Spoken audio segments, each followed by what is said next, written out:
What I use these things for is for these things. So these are Rolox style sanding discs. When I put this on, it is probably going to be the only thing that this tool ever sees.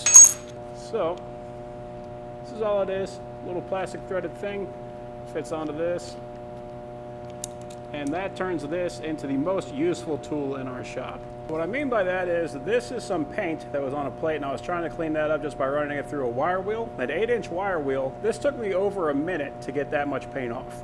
And I didn't even get to the metal on this part. This is some very tough paint. So if I hit this paint with this,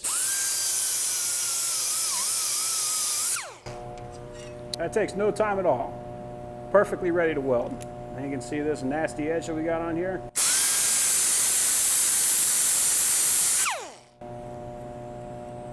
Smooth. They're just so nice to have. And now I got a weld that I want to knock down. There we go.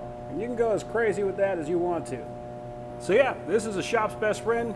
We use these things all the time. These are fantastic tools.